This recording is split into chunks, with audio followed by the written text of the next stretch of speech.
Top quality और consistent performance के लिए सिर्फ सिल्वर पंप नाम याद रखना। और रूसी वॉरशिप हमले की सिमुलेशन कर रहे हैं। AK-630 कैनन से फायरिंग कर ताकत दिखाई और टॉर्पेडो फायर कर डमी वॉरशिप को तबाह किया गया है। बाल्टिक सी में लगातार युद्धाभ्यास रूसी नौसेना कर रही है।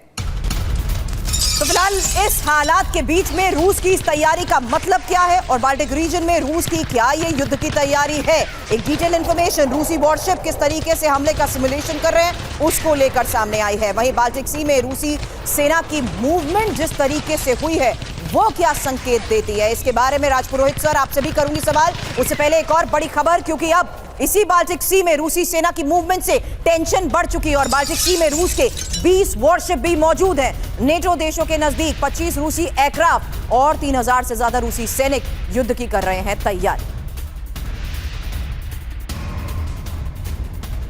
तो बाल्टिक में युद्ध की ये चेतावनी क्या है? राजपुरोहित सर सवाल आपसे। उससे पहले पॉइंटर्स के लिहाज से वो इंफॉर्मेशन जहां बाल्टिक रीजन में ही रूसी नौसेना युद्ध की तैयारी कर रही है, 20 वॉरशिप 25 एयरक्राफ्ट बाल्टिक रीजन में मौजूद और रूस की न्यूक्लियर सबमरीन युद्धाभ्यास कर रही है। हालांकि रूस सेना की 70 यूनिट और 3000 सैनिक वॉर ड्रिल कर रहे हैं और रूसी सेना की बाल्टिक और नॉर्थ फ्लीट इलाके में मौजूद। इसका मतलब क्या है राजपुरोहित सर? जी बहुत बहुत धन्यवाद सुरभि। ये बहुत कॉम्प्लेक्स होता जा रहा है वॉर, जैसा दीपक सर ने बताया। आपने बाल्टिक के बारे में पूछा तो बाल्टिक को समझने की जरूरत है कि बाल्टिक सी है क्या। आप देखिए Finland, Estonia, Latvia, Lithuania, Poland, ये सारे कंट्रीज हैं जो कि नाटो में है।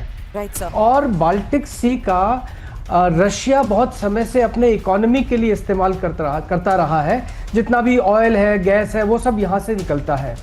मार्च 2023 के अंदर भी चाइनीज शिप यहाँ पे आया था, ग्रीस के शिप्स यहाँ पर थे। अभी 23 तारीख को टर्की का भी एक शिप इन्होंने फिनलैंड वालों ने पकड़ा था। इसी तरह एस्टोनिया का एक शिप रशिया ने पकड़ा था। यानी कि ये एक ट्रेड रूट है जिसको कि रशिया सिक्योर रखना चाहता है। और दूसरी तरफ जो न्यूज आई थी कि यूके ने युद्ध अभ्यास शुरू कर दिया है, जर्मनी ने अपने सीक्रेट प्लान्स बात करने से मना कर दिया। डिटेल इंफॉर्मेशन थोड़ी देर बाद सर।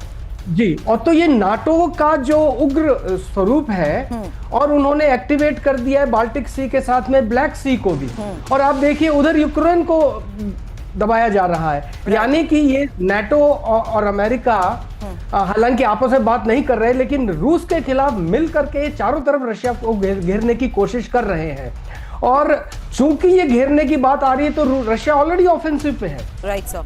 चाहे उनका ओलिनिया बेस हो या बेलारूस हो या यूक्रेन का इलाका है, उसने ऑफेंसिव रूप हासिल कर लिया है। और बाल्टिक के अंदर इससे पहले कि और देश आए या एस्टोनिया और लातविया में कोई और एक्सरसाइज हो, इन्होंने अपना प्रकरण दिखा दिया है कि अगर आप आएंगे तो हम तैयार हैं और हम इस इलाके में भी लड़ने के लिए तैयार हैं। हालांकि इस इलाके में कौन सी ऐसी लोकेशन है जिसे टारगेट किया जा सकता है, इसको लेकर भी समझे। उससे पहले एक बड़ी खबर है और ये बाल्टिक सागर में तनाव जिस तरीके से बढ़ा है, खबर है सुवाल्की कॉरिडोर पर रूस हमला कर सकता है और अमेरिकी इंटेलिजेंस एजेंसी ने इसको लेकर अलर्ट किया है। रूस का अगला टारगेट सुवाल्की कॉरिडोर, पोलैंड और लिथुआनिया के बीच सुवाल्की कॉरिडोर है।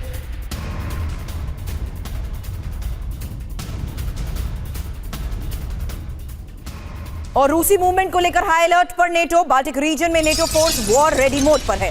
वहीं बाल्टिक सी में नेटो की बाल्टॉप एक्सरसाइज और रूस की तैयारियों को लेकर नेटो की ये चेतावनी। हालांकि एक्सपर्ट भी इस वक्त हमें यही समझा रहे हैं कि इस हालात के बीच में किस तरीके से रूस का घेराव करने के लिए नेटो की भी अपने स्तर पर तैयारी बढ़ी है।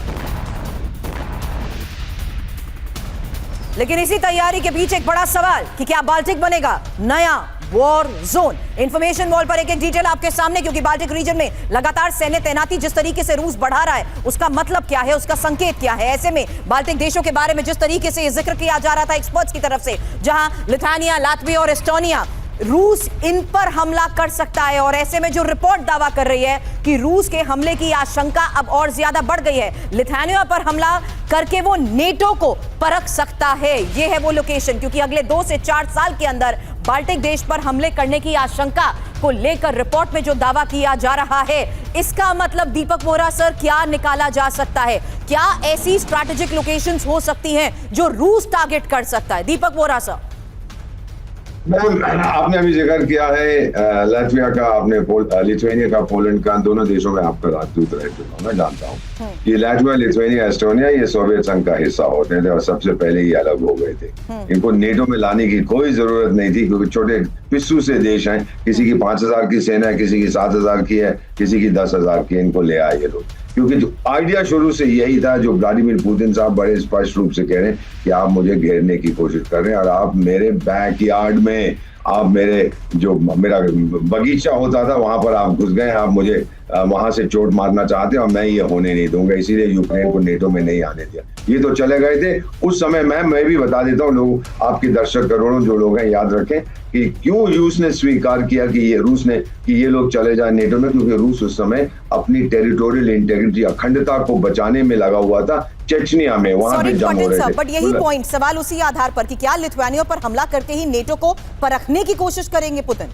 100%, और नेटो जवाब नहीं दे पाएगा, क्योंकि लातविया, लिथुआनिया उड़ गए तो मैडम जो वॉशिंगटन में बैठा है उसको क्या तकलीफ है, लंदन में जो बैठा है उसको क्या वो पंगा लेगा रूस के साथ? क्या वो पंगा लेगा कि लंदन खत्म हो जाए? याद है दूसरे विश्व युद्ध में जब जर्मन फोर्सेस वापस आ रही थी रूस से, हिटलर ने क्या कहा था अपने जनरल से, क्या पेरिस जल रहा है, जलाओ उसको, लेकिन उसके जनरल ने जलाने से इनकार कर दिया तो पेरिस बच गया। ये वो जानते हैं, उनको याद है, नहीं करेंगे मैम। ये बलि की बकरी जैसे यूक्रेन को बनाया, इन दोनों छोटे मोटे देशों को बनाएंगे, लेकिन ये भी अब मेरा ख्याल समझदार हो गए, ये भी पीछे आएंगे, आगे बढ़ेंगे, आजा आजा, फिर पीछे हट जाएंगे। आप देखते जाइए, इसको जंग नहीं होगा, इनके पास कोई तजुर्बा नहीं है जंग का मैम, कितने दूसरे विश्व युद्ध के बाद कुछ नहीं है, लेकिन रूस के पास है। रूस के पास अंदरूनी जो उसने चेचन मूवमेंट और इधर उधर इंगुशेटिया, दागिस्तान में तो रहा हूं, उसको जो दबाया है उसके पास है वर्क एक्सपीरियंस। आपके पास बहुत बेहतरीन है टेलीविजन पर, इनके पास कुछ नहीं है। ये यूरोपियन ये बस गिदर था, ये हो करते रहेंगे, आगे कुछ नहीं करेंगे। आप देखिए, अपने लोगों को नहीं मरवाएंगे। अंडरस्टूड सर, लेकिन रूस की ये तैयारियां किस तरीके से नेटो की टेंशन बढ़ाती आई हैं, यही हम समझने की कोशिश भी कर रहे थे।